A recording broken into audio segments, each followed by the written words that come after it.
All right, this is a very special episode of Tube of Da Vinci. I'm joined by one of my favorite engineers, Sandy Munro, and we're going to talk about everything happening in the world of automotive, all the way from Cybertruck to the rise of Chinese auto industries and everything else. So stay tuned till the end. This is going to be an amazing conversation. So go grab yourself a beverage and let's dive right in. This video is brought to you by DeleteMe. Do you think Cybertruck is kind of, people are tired of it at this point, or is it, because I've watched probably 15 videos with you on it about Cybertruck in the past couple of weeks. I think that's exaggerating. But I don't know about walking away from the design. I think the design's brilliant myself. I think that it may be just the opposite. I think people are getting more accustomed to seeing it. And it's like the Beetle. When the Beetle showed up, it wasn't what you'd call terribly popular. I think they sold like 4 in the first year in the United States. But then it just became an icon, and it just went on and on and on. And I think that that's what's going to happen with the Cybertruck. I know that there's quite a number of people who've offered me up a Cybertruck so I could buy it and start tearing things apart. But I do have a bit of an issue with the $50,000 fine. I was going to say, who pays that? So that's a lot of reports. So I'm probably going to wait until mine shows up before I just really can't see me pissing off the guys at Tesla. I don't have them as a customer, and I don't want them as an enemy. So we're gonna just hold on and wait for things. But I didn't realize there was that much out there with my face on it. I can tell you that what I do know is that the thing with Elon for me was just wonderful. When he came walking up, I thought he was gonna bite my head off or something. He was very unhappy. He had just gotten back from his New York Times thing with the new phrase for well, you've got to do this. Yeah. The FU thingy. Yeah. Yeah. So anyways, and his kid was eating some Cheetos or something, and he didn't say anything. He was just shoveling these things into his mouth. And Elon said, I think this may be the first time he's ever had these. And that was the only time that he looked a little happy. Then we started getting into the thing, and we talked about the Cybertruck. But then at the end, when we started talking about what's going on in the world, and I figured maybe he could use my opinion, and my opinion and his is absolutely 100% the same. I think we're going down a bad path that's not going to be good for the United States. And so that one I've watched several times, but as a rule, I don't watch me on my YouTubes and whatnot. So fair enough. All right, so let's start with probably one of the bigger news stories of late, which is the Cybertruck. Having Sandy is uniquely special because we can't just talk about this superficial stuff. Yes, it's stainless steel and bulletproof, that kind of stuff is clear. But let's talk about the engineering of the Cybertruck. Can you give me maybe the top 2 or 3 things that stood out to you that really blew you away from an engineering perspective? Well, number 1, 48 volts. I've been moaning and groaning about this for basically decades. Probably longer than you've been alive. I've been doing this for a long time. That was, for me, the number 1 on the hit parade. Second was very close to it, and that's the Ethernet system that they've got for, connecting everything together. So they get rid of 71% of the weight associated with communication wires has disappeared. So the combination of 48 volts and making the communication wires go away simply by using an Ethernet ring, to me, that was number 1 and 2 on the hit parade. Number 3 is steer-by-wire. We've been doing this in jet aircraft forever. And I know you have an aircraft background. I can't even imagine trying to fly a supersonic plane with anything but. Could you imagine what it would look like? You'd have a turnbuckle the size of a sports car inside of a F-18 in order to make everything happen. And then it wouldn't happen. It's just to me just ridiculous to think that we're still stuck with a shish kebab. Basically, that's what's on the other side of that steering wheel. Man, you hit it the wrong way, and that thing's coming straight at you. I really think that was brilliant. Number 3 on my my list would be the rear wheel steering. Makes a big, giant vehicle like that turn on a dime. I just absolutely love it. From an engineering standpoint, and if we're not going to talk about, sheet metal and things like that, that to me is just the absolute those are the top three for me. We live in a golden age of information access. It's what makes these videos possible, but it's a double-edged sword. Have you ever tried Googling yourself? I have, and it's seriously shocking, and why I signed up for our sponsor, DeleteMe. It's crazy to me that collecting people's personal information online and selling it is a legit business, but here we are. DeleteMe is a hands-free subscription service that will remove your personal information that's being sold online. Just look at this. 53 data brokers had my data, and it's not just a one-time thing. DeleteMe will stay vigilant and keep an eye on your data and remove it quarter after quarter as needed. I've been a member now for almost a year, and I just got my 4th quarterly report. And it's not just about you. How about your family members? I worry about my mom and dad, and DeleteMe makes it easy to protect your entire family. DeleteMe published a wire release on how high levels of political polarization have become the primary driver of online personal information risk for individuals, public institutions, or businesses. Something I've noticed whenever I research my videos. Have you ever heard the expression, if something is free, then you're the product being sold? Well, take back your privacy online. Get that extra peace of mind of having experts on your side and save 20% on all plans with DeleteMe and discount code Ricky. Links in the description. Huge thanks to DeleteMe and you for supporting the show. So Sandy actually gave us a bonus one. We had 4. So 1 was 48 volt, 2 was the Ethernet comms, 3 was fly-by-wire, steer-by-wire, and 4 was rear-wheel steer. Historically, you got these massive wiring harnesses that run a signal and power to actuators, window actuator or door locks or latches, whatever the case might be. Yeah.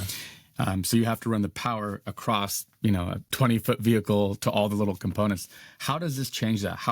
What are some of the nuts and bolts of how it works actually? With the Ethernet system, basically what you've got is a ring, or maybe it'd be better to think of it as a horseshoe that goes around, and it's connecting to every module in the car.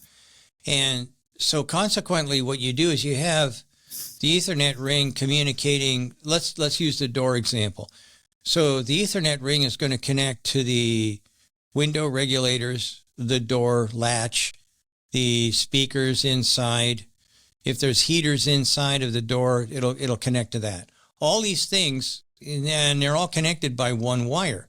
One wire will be coming through it, the Ethernet cable. And so consequently, what you've got is one wire which will take the place of, and it's small. It's smaller than your baby finger. So that one thing is going to communicate and say, I want to roll up the windows, turn up the volume. I want to change the speaker mode so I've got more bass and less. All these things can happen simultaneously. And then you need a power line. So you'll have one power line. The return is going to be the car itself, made out of steel. That's kind of like amazing amounts of weight reduction. And to go one step further, the power cables at 48 volts are now a quarter of the diameter of the 12 volt cables that you used to have. So every time you turn around, this is getting like better and better and better. As you move to 48 volts, the voltage goes up, but the amperage goes down. It's easier to push amperage with higher volts. So I think that, I don't know why it wasn't done. I do know why it wasn't done in the past. When we tried it in the past and we were using a system that would basically communicate with a module, and the module would do all that stuff, well, it was slow. It didn't really work out well. And that's because we were trying to use CAN bus. And CAN bus has been in cars forever, and it works relatively well, but it's not fast like Ethernet. When it's laying on the ground and people are looking at it, and now just think there's going to be one ring that goes around, and there'll be a few wires. And that's it. That's where they can get to 70% reduction in weight. So now let's talk about the steer-by-wire, which is something I think people understand the general principle. In the history of the automobile, we've always had rack and pinion, and we've had a physical linkage between your steering wheel and the wheels, and now we don't. And there was actually a question that I had as well that you answered during one of the live streams about aren't you legally required to have a physical linkage? And you mentioned there was is there like a DOT regulation that does allow you to have no physical linkage? Correct. And as long as you have double and triple redundancy. And so consequently with Tesla, they've got 2 electric motors up front, and they've got triple redundancy on the cabling and all the other stuff that goes along with it, software, backup, everything. So you really and truly, you got the same as an F-18. That's so funny you mentioned that. That was actually the aircraft I worked on and what brought me to San Diego. I was a avionics engineer and flight controls for the F-18 out of North Island. So yeah, on the F-18, there's actually 4 flight computers, and there's a level of agreement, and it makes everything highly, highly redundant. So actually, the flight controller, that's what got me across the border. My first tiptoe into the Department of Defense was trying to figure out how to reduce the failure rate for manufacturing the flight controller, and that was my first tiptoe into defense kinds of products. And they definitely wanted me living in the U.S. after that point. So that's what got me across the border. What's amazing to think about is, as engineers, you see the progress in various industries, and they're not all the same, right? Look at your phone or like a personal computer. A phone or a personal computer from the 1980s would be unrecognizable. My children wouldn't even recognize it as a as a phone, right? Yeah. But like aircraft, we have airplanes flying around that were built in the 70s today, right now, over American airspace. Some of them have punch cards. That's how they programmed them. I mean, and those are still in operation. It's amazing to think that the computer science and the electrical engineering has advanced so much. Like the general physics and like aerospace engineering, we kind of knew what we were doing all the way back in the 70s. One of my videos coming up is on the B-29 Raider, which is the big brother or the new sibling to the B-2 Spirit. And these wing aircraft were famously unstable. There's no vertical stabilizers. You're kind of just in the wind. And I remember this story about the B-2 would be physically impossible for a human to control, because depending on your airspeed and envelope, you would have to right rudder and left stick, and it would have to control 12 surfaces to make that thing fly. On a plane with fly-by-wire, you go like that. Right. And the computers do all the work. Well, I did work a little bit on some of that stuff. And I remember the number, 68,000 computations had to be done per second. That's wild. 68,000. That's ponderous. I mean, and that's so that the pilot would have an easy time flying it. And then you have to put force feedback into the stick, because, you have to know that something is going on. And if you're hitting turbulence or whatever, you have to know a little bit about it. 68,000. I'm guessing it's significantly less for the Cybertruck. I'm pretty sure it is a lot less. Yes, I'm damn sure of that. Yep. One of the concerns with anything fly-by-wire where you have that disconnect is, aerospace would call it like a pilot-induced oscillation, where you're phase shifted out of input and output. And so you keep correcting one way, the airplane takes a minute, and then it goes too far that way. Then you're trying to throw it to the left to try to correct, but there's that phase shift. Was there any sense of that, or would people who are new to the Cybertruck, is there any concern of like input lag, things like that? No. That's another reason that I really like the Ethernet process and whatnot, because that's kind of like what's controlling everything. But if you think about it, those aircraft that had that lag kind of a problem and could give you porpoising was the worst. That definitely would be the absolute worst thing you could probably do. All that stuff went away when we got to edge computing. So once you get to edge computing, everything's instantaneous. And so porpoising or the lag that you were talking about, all that stuff kind of vanished with edge computing, and that's the same thing as what's going on with the Cybertruck. Whenever I talk about the Cybertruck, the DeLorean invariably comes up. So is this a BlackBerry moment? Like the iPhone coming out was comparable as well as this kind of marked line in the sand where everything was, before and after. Is a Cybertruck that kind of a moment for the auto industry, or is it more of a cool, hip, amazing thing like the DeLorean that people will collect and things, but it doesn't really move the needle. The DeLorean fell apart for a lot of reasons, most of them using technology that wasn't ready for prime time. I actually worked with a company that was trying to solve the problem when you opened the doors. If you opened the doors on one side and ran down the windows on the opposite side, you'd have a fire. It was just a problem. So I worked on that for a little while, but it was a really short period of time. But the DeLorean was loaded with things like that. You got to remember, it was trying to do a job that the Cybertrucks figured out how to do now.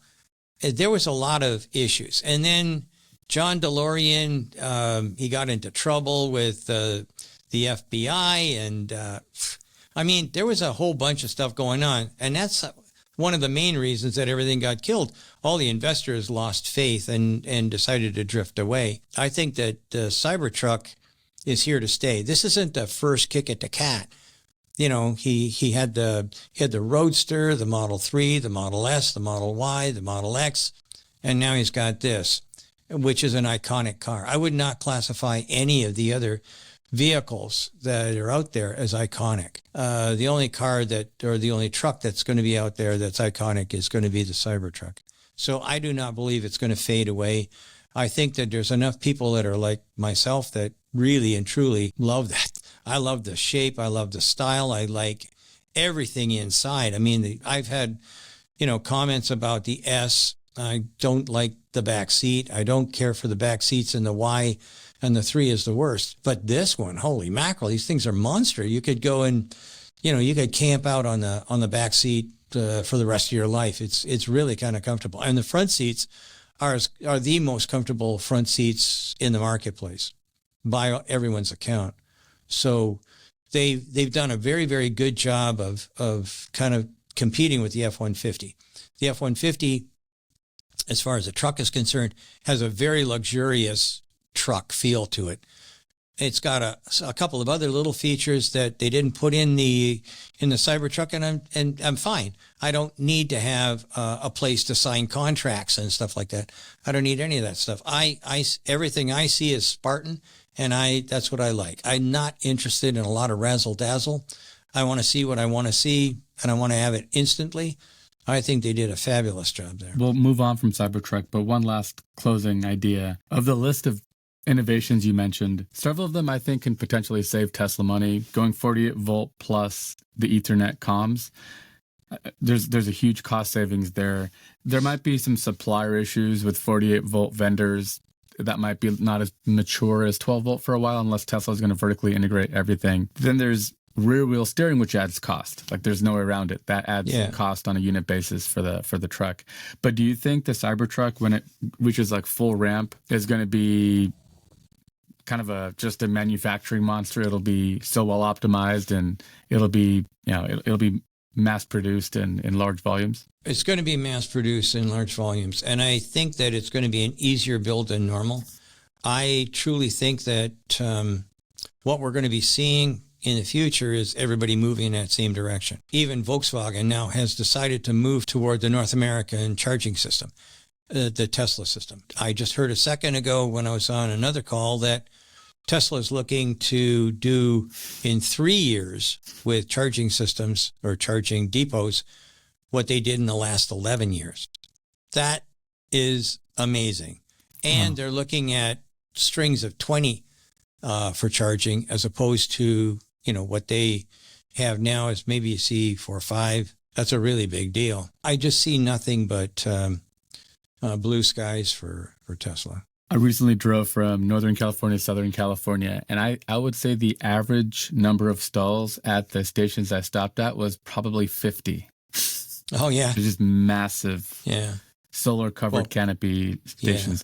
Yeah, they just do it best. Well, and California. I'm glad to hear that they're rolling out all kinds of new stations, because if we're going to let all the other EVs charge at Tesla stations, I don't want to be waiting in line for too long. Well, you know what? One thing we should think about is we got Volkswagen moving toward the new system. Weren't they in charge of Electrify America? Is anybody going to ask for a rebate We paid them like $3 billion. If they're going to move away from what they said they were going to put into place and now just say, well, yeah, Tesla's going to take it over. Isn't there some kind of a, clause in that contract that says, oh, well, if you're going to do that, we'll give you, we'll be expecting $1 billion back from you guys. Retrofit old stations don't know. with NACS? I don't know. I don't know if you can do it. I don't know. I don't know enough about it because I've never, we've taken apart the other systems and had a look inside. I've never gotten inside of a Tesla system. I know it's quite a bit simpler, but no one has ever said, hey, you want to have a Tesla box to take to pieces? That hasn't happened yet. To your point, it's kind of like for Christmas, your distant uncle gets you some goofy, crazy gift that you don't really want, and you're thinking, this looks expensive. I wish you had just given me the money. That's kind of where the VW scandal falls, I think, for this point. Yeah. They spent money. I just don't know if it was worth it. Yeah. I watched a video that you were on. We're talking about how a lot of the legacy American car companies are backing off, not ramping down, but maybe pushing out some of their EV initiatives. And it comes on the heels of probably some poor sales. There's, the days of having no inventory are gone. I think you could probably go walk in and buy some of these cars on the lot today. So how are the EV automakers doing? The EV automakers that would be classified as legacy companies, they're all in bad shape. That's why it doesn't matter which one you point at, they're all moving in a direction where they can have smaller battery packs and they're going to hybrids, mostly plug-in hybrids, but hybrids. And the reason for that is because of government legislation. They can't get the raw materials, and they can't get the raw materials in North America fast enough to make things happen. So what do? Well, I don't want to get back into another situation where my supply community can't help me out. And these raw materials cost a lot of money, which means that my batteries are going to cost a lot of money, and I can't buy batteries from China. So they're in a corner now. Again, what's that term? Unintended consequences, the law of unintended. And it almost 100% of the time has to do with the government. Okay, I don't know where they got this governance thing from, but as a rule, they don't know an awful lot about what it is that should be done or how it should be done. And so they make up rules in a vacuum without the advice of people that really knew what they were doing. And when it comes out, then the auto companies and things like that, they have to jump to a new tune.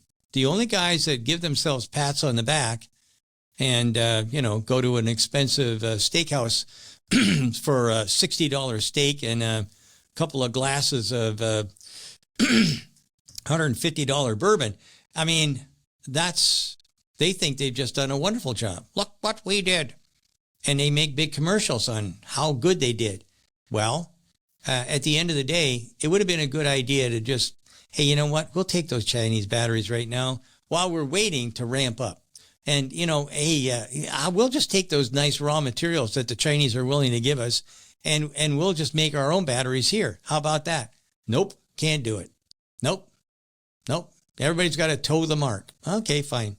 I don't think it does anything but make the Chinese stronger. And the reason for that is because while we're sitting here trying to perfect something that I've called hybrids the pet rock of the future. Okay, I think people that buy these things are going to say, "Well, I've got two terrible things. I got to have this motor and generator, or engine and generator, and I got this motor, and I've got all the problems with both of them, and I don't get it. I don't understand it. Something's wrong." Yeah, you shouldn't have done that. But that's what's going to probably happen. I mean, I'm an engine engineer. I can tell you for sure how many bits and pieces are flying around inside there. There are explosions. There's a lot of big explosions. If one of these things went off in front of you, you'd be kind of terrified. That has a tendency to wear out an engine. Those big explosions and then things going this way and things going that way and things going, every different direction. And what have I got? An electric motor. So here's the deal. At the end of the day, governments should, at least talk to a few people that kind of may know what they're talking about. And it would have been better if we would have just let the Chinese come in with their batteries, because quite frankly, we can't move fast enough. I've heard you bring up things like this before. I think we're pretty similarly aligned with philosophy. I'm not in favor of bans and things like that in general. Like, make a better product. I didn't buy a Tesla Model 3 because the government told me to. I did it because it's just a superior product. I have a 500 horsepower supercar that requires no maintenance and costs less to fuel than a Prius. That will win by itself. You don't need anything else. And there's unintended consequences for sure. So one point you made, which is really interesting, is EV batteries can be recycled. You buy raw materials from China. They're now on American shores. 10 years later, you could recycle those materials into future batteries. Like, you're aggregating all this material by making this ban now. We're forcing our hand. There's some raw material supply chains in North America, but it's tough, right? For example, I met with this company called Nouveau Monde, who has a graphite mine in Montreal. That's the big deal right now. That is, I steer clear of making investments, but if I had the money, I'd be in there like no tomorrow. Yeah. I hear you. Maybe we should do an episode in the future, just talk about all the things Sandy, everything Sandy would invest in. Yeah. You're absolutely right. It really has taken the train off the tracks. And next year, I think, gets even worse in terms of credits and rebates and everything else. And all the while, the Chinese are ramping up their production. So the same IRA, the Inflation Reduction Act, does make it harder for the Chinese to sell fully Chinese cars in America too, right? Because there'd be import tax and no 25%, 25% tariff plus no tax credit, right? Correct. Yeah. Is that what's keeping China out currently? And does that change next year, the year after that? Okay, so I'm old and I watched the Japanese invasion.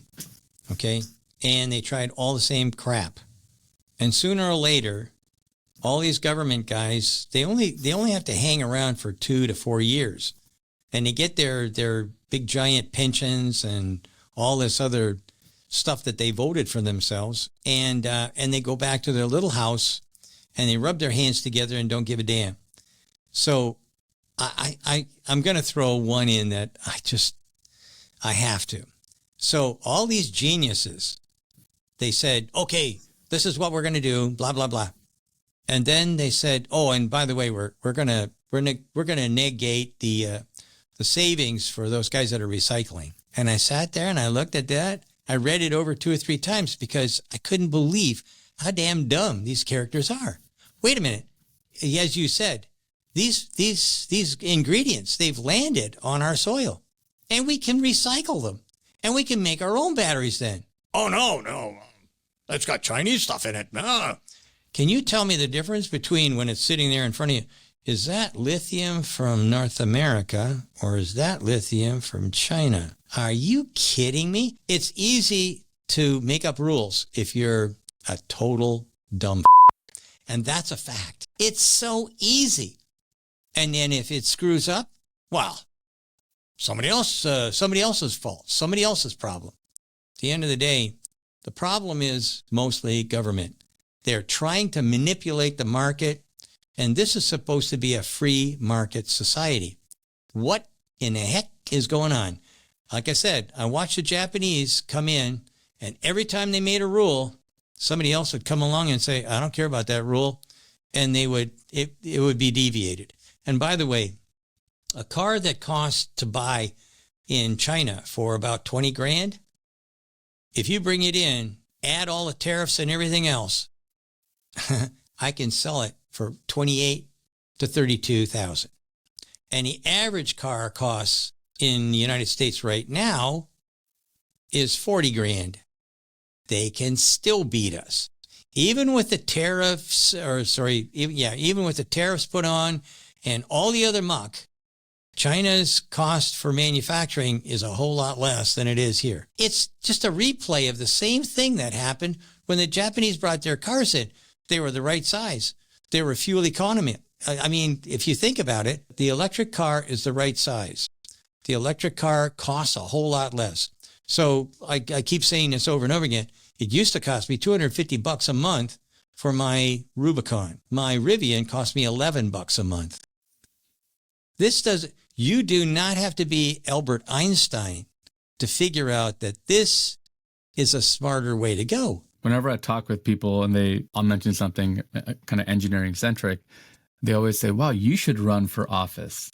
And that kind of is the fundamental problem is people who like engineers or scientists who actually are on the front lines of some of these things don't do that.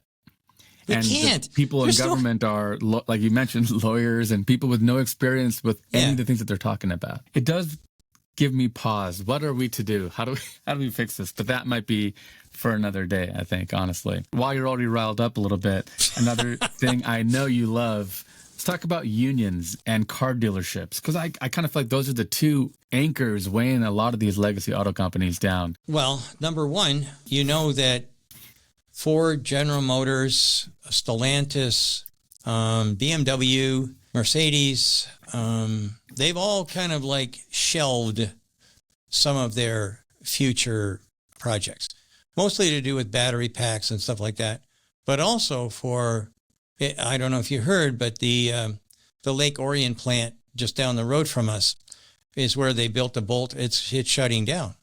That's really? 1,400 people, UAW workers that are getting shifted. I am not against the union. I might be against union management, but I will tell you that there's going to be a lot of union people that are looking for a job, want to work hard, want to do what they, a fair day's pay for a fair day's work. There's a ton of them, and they're not going to get that opportunity.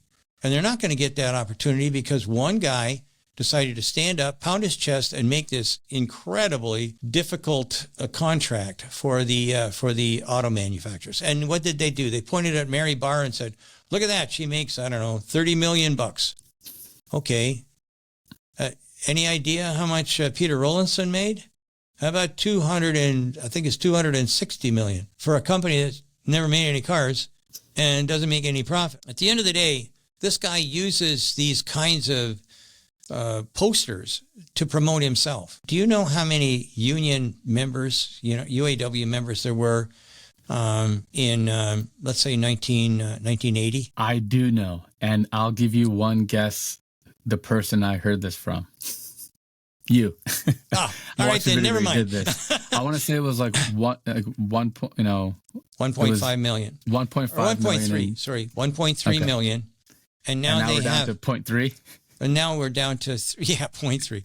We're down to 300,000. And it's even less than that, according to some of the people who heard me say that, because some of these people that are in the UAW aren't automotive workers. So it could be a whole lot less than that. So anyway, that's what I got off the internet. And that can't possibly lie, right?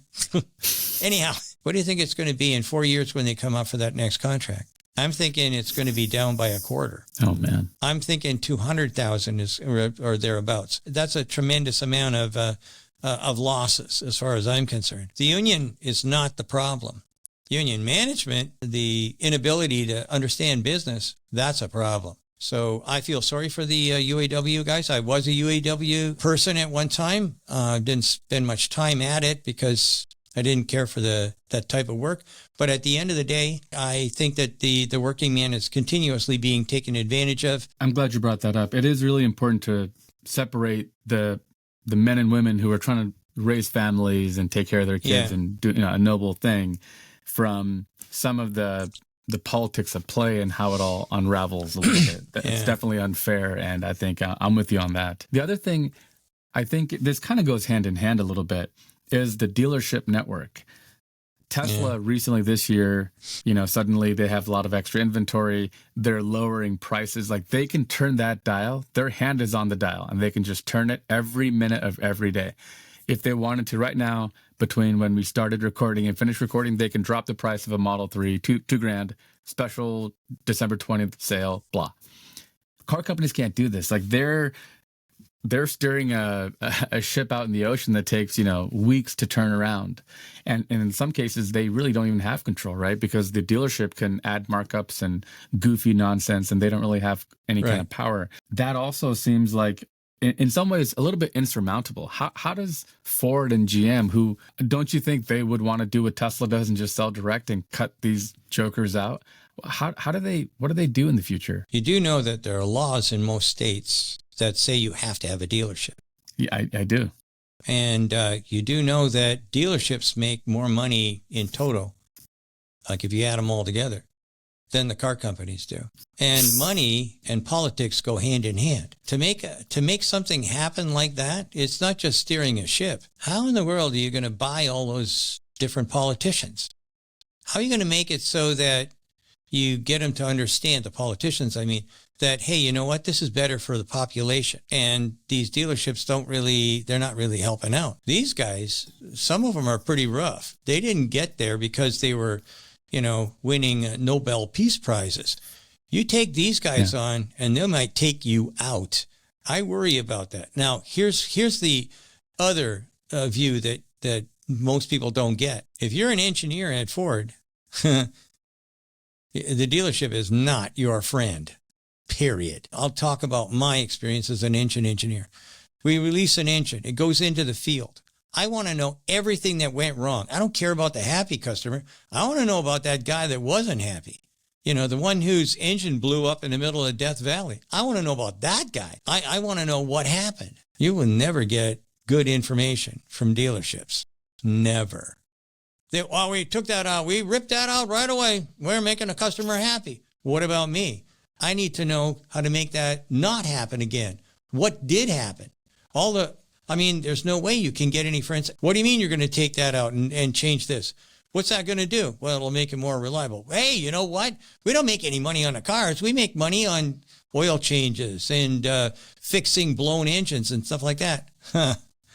They're not your friend, period. Unless you're looking at the really expensive ones like Porsche and Ferrari, that information, they get pampered. Guys will fly in to see before anybody touches it what happened, so they can make sure that rich people, I'm not going to buy a Bentley anymore. I'm going to buy a Rolls Royce, or I'm not going to buy a Ferrari. I'm going to get a Lamborghini if that's the way you're going to treat me.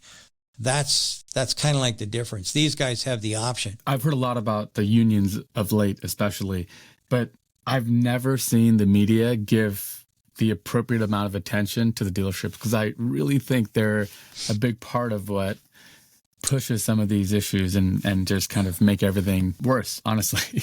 Okay, so here, let's ask a question here, Ricky. Why does the media hate Tesla and Elon Musk? Why do they hate him? I actually recently just was talking to my neighbor who I love him to death. He texted me one day. He goes, "Ricky, are you driving to the Bay Area? Are you taking your Tesla? Don't do it. Be very careful. There's a massive recall." I was like, "You mean the software update that finished this morning and added new features?" And so what he didn't realize is this recent one, right? Just a big steering wheel. When you go to autopilot, it's just a little bigger font. That's the recall. But the media made it sound like you're going to crash and burn in a ball of fury, whereas my car has driven me safely for 70,000 miles. But why do they do that? How much does Elon Musk spend on the media? Advertising? Nothing. And if you don't give them a bribe, you don't get any good press. Why do you think that the dealerships are never thrown under the bus? Watch your TV tonight. Look at how many times you see a dealership ad or whatever, and how many times you see something about, well, those dealerships are really crap. You'll never see it. They depend on that money, and you don't bite the hand that feeds you. And I'm telling you what, we'll never ever get the truth out of the media ever, because their job is to sell blood and guts, right? If it bleeds, it reads. That's number one. And then the second thing, if you don't give me any money, I'm not going to give you any credit. That's number two. It's just the same. If you aren't helping me, I am going to screw you. And that's That's modern media. That's the way it works. Or traditional media. And that's why you'll never see bad things about dealerships.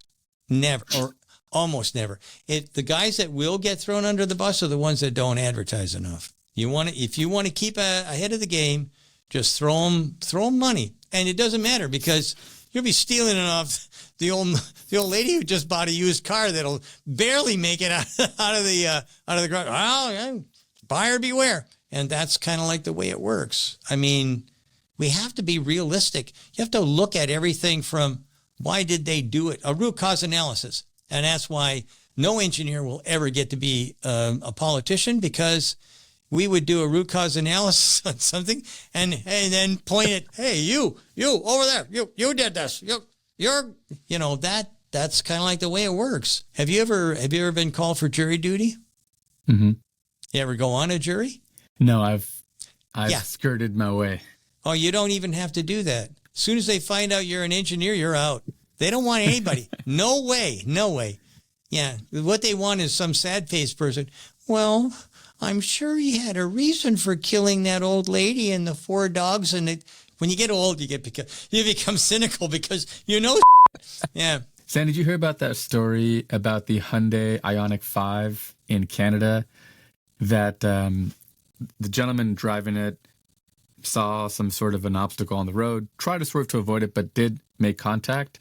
And there's a little bit of damage to the underside, and takes to a dealership, and the dealership says, oh no, you've got impact to your battery compartment. We need to do a battery replacement because we just can't guarantee the battery safety. It could combust X, Y, and Z. And they charged him $60,000 on a $57,000 car. And to change a battery? Yeah, the part was like $55,000. Labor was actually reasonable, about $1,600, and then it was taxes and everything else. Hyundai North America now is kind of have an answer to this because the dealership did all this stuff without really consulting them, and they kept telling the person, "Your car might explode." What do you do if someone told you your car might explode? What are you going to go park in your garage, endanger your family? Right? So at some point he decided to call the insurance company. The insurance company was like, "Your car's not worth that." Wrote it off. And now his insurance is double for the next 10 years as he drives around and stuff. I mean, the level of nonsense. I know for a fact if something happened to my battery and I called Tesla, it'd be a very reasonable price. From all my service history, which was pretty minimal, Tesla's prices seem to just be like, we just need to get you back on the road so you can continue to use supercharging and buy, whatever. But they're reasonable. I can't imagine a new Tesla battery. What do you think if I had to change the battery on my 2020 Model 3 long range, what do you think that would cost? 20 grand. Sorry, not 20 grand. I'm thinking at your numbers, but no, it'd be about 12 grand. It's about a $12,000 cost. But in order to wreck a battery, you'd have to run over an anchor. Okay. And you'd know that there was damage. I can't make an assumption because I never saw it, but I will tell you that there's space, especially. I'll check the Ioniq. We have one torn apart on the floor right now. And as a rule, there's enough crush zone between, whatever, where the battery pack is and it's a pass-by shield, but it's actually crash worthy. I mean, I don't know where that came from. I did not see that, but I'll definitely check it out now that you mentioned it. Yeah, that'd be great because that's just nothing. This is why I don't like dealerships. They just made the call and told this gentleman that battery might have been perfectly fine for the next 20 years. Yeah. Like I say, I've seen quite a number of crashed vehicles, and it looks bad from the outside, but you take the thing to pieces, and we've got 11 cars on the floor right now that have suffered damage, and we're doing it for a government agency. And the battery packs are fine. There's nothing wrong with them. None of them. Interesting. All right, really quick to wrap this up, shotgun style. I'd love to hear some of Sandy Munro's predictions for 2024. Let's start with the EV startups like Rivian, Lucid. How do you think they're going to do this year? If Lucid makes it to the end of the year, I'll be extremely surprised. Okay. I don't think that. I think that Rivian will just keep plodding along and they'll go up. No problem there. But Lucid, does the gravity move the needle? No. Okay. Gravity does move needles, but not that gravity. No. So are there any legacy American auto companies that you see having a good year? I think that Stellantis will probably, or Chrysler Jeep truck, they're going to have some problems because a lot of their products, the Jeep products especially, they compete directly with Cybertruck. And not the Ram so much, but Jeep, they're going to have a problem. GM's been doing quite a bit of bouncing around. They may not be as happy with 2025 as they would have been with 2024. Ford is either going to stay the same, maybe there'll be a couple of upticks or whatever, but I think that they'll be the least affected by the way 2025 will go. Hyundai, Kia, I think you'll see them going up because they have products that are in the marketplace and people like them and they're willing to sell more.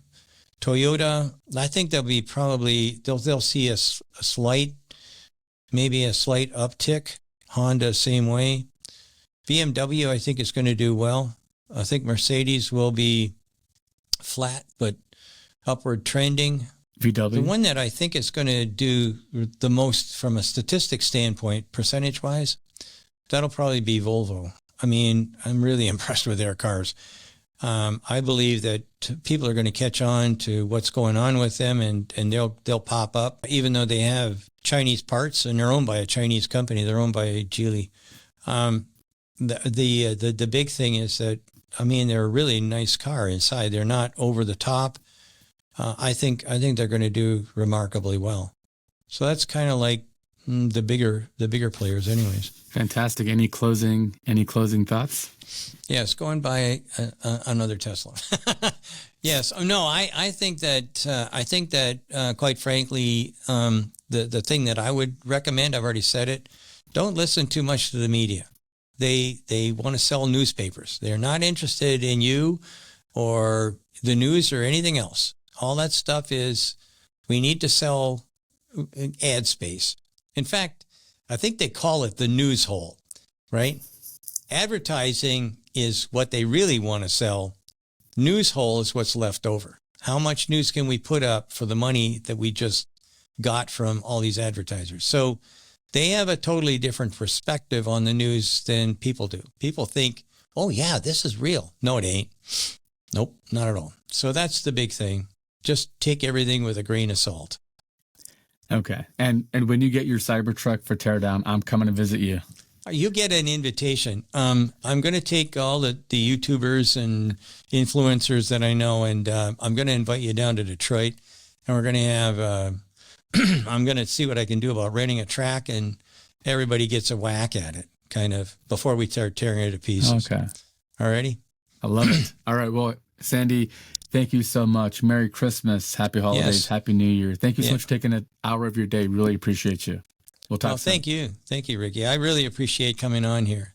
I think that you do a great job. I'm happy to see you whenever. I mean, you always smile. I don't know what the hell maybe you got Botox or something, but you're always laughing. So that's good. So anyways, Merry Christmas to you. Happy New Year. And keep it coming. That's my advice. Sandy, for the next. we'll talk soon. I'm sure we'll run across each other at one of these events coming up. We always do. Absolutely. Okay. All right. See you then. Bye, Take Ricky. care. I'm going to stop the recording. Thank you, Sandy. Really appreciate you, man.